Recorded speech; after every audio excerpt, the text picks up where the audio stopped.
Hello, beautiful friends. This is the Organizer Advisor here to help you enhance your happiness and transform your life. Welcome to Terrific Tuesday. Today is the 25th of July, and we are making progress. So, just to update you, if you're just joining the channel or you're just new to the Facebook page, the Organizer Advisor, I am Lisa Winfield. I am here as your professional organizer advocate as well as your professional life coach to help you find more organization in your life so that you create more freedom for cultivating joy and finding true happiness in creating the life that you love. So that's my mission. And I thank you for joining me. If you haven't hit that follow button or the subscribe button, please do so that you can follow along in our process. Now, we are getting things organized and doing what I call an every nook and cranny clean before our kids go back to school. Why? Because when we are more organized and we are more able to be more proactive, and we feel that we have things very manageable in our home environment, we then are able to help facilitate getting our kids ready for school, reducing their new starting school stress, and help them develop some good organizational habits that are going to have a positive effect on their academic achievement. So, I do have some videos in my playlist on the YouTube channel, The Organizer Advisor. Everything is in a playlist, so if you have a specific question, there's a playlist for document organization, there's a playlist for thematic organization, for every nook and cranny clean, how to clean, and then my compass rose strategy on how to not get overwhelmed when you're deep cleaning your house. I have getting your kids organized. I have inspirational. I have fiscal, financial strategies to help improve your financial well-being. I have all kinds of playlists on there. And then we have a step-by-step, day-by-day is what we're doing right now. I've done this for years, so a few times a year I do the step-by-step, day-by-day, where you just follow along day by day, and at the end of the process, you are totally organized with a home that is every nook and cranny clean. Now, I do a 30-day expedited process, and that's usually at the beginning of the year to hit every single one of those New Year's resolutions. But then during the other times during the year, like the summertime session and then the fall session when we get ready for the holidays, we do like a 60 to 90-day process. So slows it down just a little bit so that you don't get overwhelmed. So if you are just joining, you can go back to some of the videos. We started the beginning of July, so you can catch up if you need to. All right, so let's talk about this every nook and cranny cleaning. We are working in the dining room this week. So we take 4 days to clean a room. We start with the ceiling. We sweep the ceiling using eye protection, covering everything that might be important.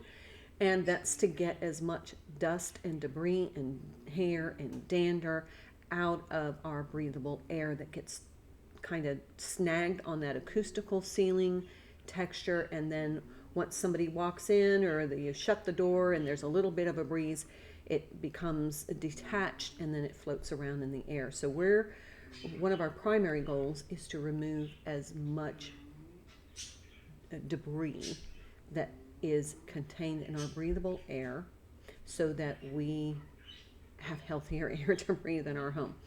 All right, so after the ceiling, we employ what I call the compass rose strategy. This is where we focus on just one wall a day. This is to keep our focus limited so that we don't bite off more than we can chew and get ourselves into a stressful situation. Now, we start with the north wall using the compass rose. Then we go to the east wall. Today, we're on the south wall. So once we are focused on a particular wall, we pull everything off of that wall that we can safely. Don't move a big heavy china cabinet by yourself. Ask for help, or we'll clean around it and behind it and on top of it and underneath it. We don't have to move everything, but we want to remove artwork. We want to remove anything hanging on the wall, and then we're going to dust that wall using a microfiber wand. Everything step by step is in the playlist. I have clean with me videos, so you can watch me do this. I have, just little short videos on how to do this. So whatever meets your needs, and you can always comment, message me, email me. You have everything you need to help, for me to help you get your house or every nook and cranny clean and organized. Okay, so once we dust that wall, we're going to clean everything on that wall before we put it back. So if we have furniture, we're going to dust the back of the furniture. We're going to take all the drawers out and clean the inside of the cabinetry and all that cavity. Moisturize the wood. Yes, there's a video on how to moisturize your solid wood furniture. This keeps it hydrated so it doesn't crack. Keeps the drawer joints solid so they don't fall apart. And then we're going to moisturize that wood. We're going to clean any glass. We're going to do the baseboards. We're going to clean the flooring, any windows. If you have curtains, we're going to take those down, wash them, or at least clean them off following the manufacturer's instructions. You can toss them in the dryer with a dryer sheet that's a little damp, and that's going to freshen them. We're going to clean anything on that wall. If you have upholstery on that wall, you can use your little upholstery cleaner. You can just use a damp cleaning cloth to wipe down the upholstery. It depends on your needs and what kind of items that you have. So once we get everything, every nook and cranny clean, now we're going to start to replace items. And when we do this, we're going to interact physically with every single item. And then we're going to determine what kind of response our body, our emotional response, our physical response, our psychological response to that item. If that is something you withdraw from, or it makes you uncomfortable, or it doesn't jive with your vibe, that's a thing you're going to want to get rid of. You can repurpose it, you can reuse it, you can resell it, you can recycle it. Whatever you need to do to feel good about letting that piece go, because what it's doing is it's causing an abrasive response on your energy, and that's not what a home is for. Then we're going to clean each of the items that we put back in. So a couple of the traditional items that are housed in this room is going to be like your silver service, silver and silver plate. You may want to clean those so that they're nice and shiny and ready to use. If you have flatware, silver plate flatware, that's something that you would want to clean, so that way it's all clean. I'm going to set these here. They're so beautiful when they're clean, aren't they? And then your crystal. You want to have this clean and make sure there are no chips that make it unsafe for someone to use. But a lot of times we have heirloom crystal. These are items that you're going to want to put on your home inventory so that you make sure that they have coverage under your homeowner's insurance policy. Okay, also in this room, we often have our table linens. So these are going to be clean. Now, I like to have mine professionally laundered and pressed. I don't dry clean them, but I have them laundered and pressed so they have that nice finish on them. And then they're wrinkle free. Now you can hang these. I have these over a dry cleaning rod so that they don't wrinkle and they don't have a lot of creases. You can use wooden dowels if you want to hang them. You can hang them in a closet, or you can fold them and put them in drawers in your credenza or buffet or your china cabinet, whatever works for you. Now, a lot of times we have heirloom items that belong to people that we treasure. Maybe these people have passed on, or you inherited some of these items. This is a great time to have a celebration honoring those people in your life who have contributed to who you are, to your success, and people that you still hold near and dear in your heart. Now, if they're still alive, invite them in. If they have transitioned, then it would be great to have a family gathering in their honor, setting a place at the table, using some of the heirloom items they have given you, a photograph of them, and then you can use that opportunity to really connect with those roots by having conversation about memories of that person. So you can do that on a birthday or a specific anniversary. That is going to help you connect, because when we feel connected to our past, our family, our ancestors, our roots, then we feel that we have a lot more stability than when we're like just floating out on our own. So that's just a suggestion from me, that it's a great way to use some of these items that you have so that you're actually using them to enhance your happiness. So I think the main point I want to make is a lot of times you have to plan to use these items. But when you do, when you host a dinner, or you have a dinner in someone's honor, or you connect with family members, loved ones, friends, people in your soul tribe, whatever works for you, groups that you feel affiliated with, when you use your items, you feel uplifted, you feel joyful. You're like, yeah, I really enjoyed that experience. And oftentimes, the only reason we don't use them is because we lack a plan. We don't plan an event to use them. We forget we have them, or they're not polished and we just don't have time to do all that work. So at the end of this process, I suggest hosting some sort of celebration. It could just be a romantic dinner with you and your significant other. It could be a family meal. It could be a Sunday, invite everyone over, whatever. But when you do that, plan to use these items. Okay, so that's where we are in our every Nook and Cranny clean process. And we are on the south wall. One more wall tomorrow, Wednesday, west wall day. And then we are again finished with yet another room in our home. Every Nook and Cranny clean, totally organized. We know where everything is. We know what we have, and we are actually able to plan using those items to enhance our experience in our own home.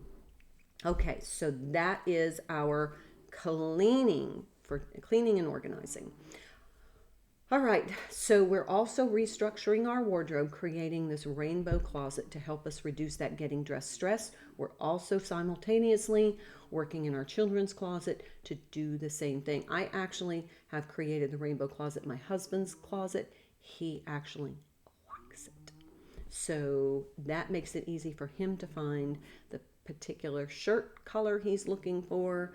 And so it really does help us utilize all of the items in our wardrobe so that we have a wardrobe of ready to wear garments that make us look and feel fabulous.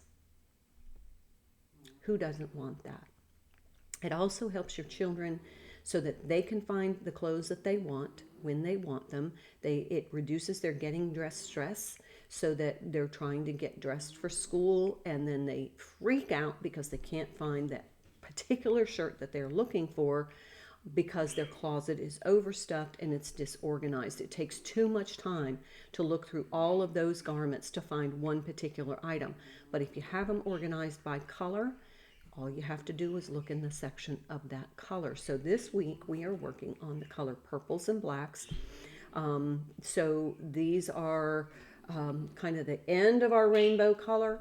And we just gather all of those garments and accessories that are in that color frame, and we put them front and center in our closet, and then we systematically wear the garments or try them on, see if they need mending, make sure they're in ready to wear condition.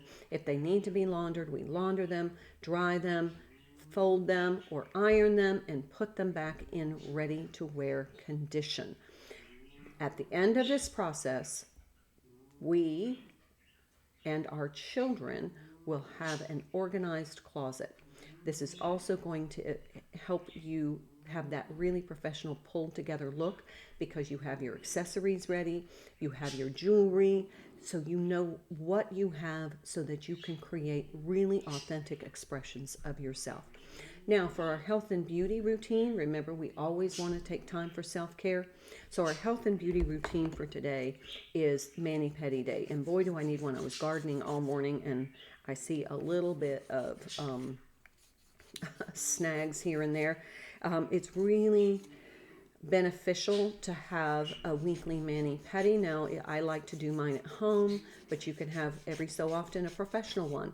And this is going to help increase the health of your feet and your hands, your nails, your nail beds, and your cuticles, which actually can help you get a better night's sleep, because you know when you have one of those little hang nails, how it can absolutely disrupt your sleep. Or if you have like really scratchy, dry heels, when you slip into bed, it's not comfortable. Or if your partner has really scratchy, dry heels, you know what that feels like. So taking this time to maybe soak your feet in a Epsom salt or a bubble bath, and then soften your feet, maybe do a little bit of filing of the nails or trim your nails, condition your cuticles. You put some really pretty nail polish on so that your feet are sandal ready, and nail polish on your fingernails if that makes you happy. Mine tend to chip a lot, but we've created this little mani-pedi kit so that all you have to do is pull that out, get all your mani-pedi things, and once you finish your cleaning, give yourself a treat, a little mani-pedi for today. Now, in addition to our daily health and beauty routine, which we change every day, we also do some daily health and beauty routines, and that is to exercise for 30 minutes. Try and get 30 minutes in. Now, if you can do 15 minutes at a time, that's fine.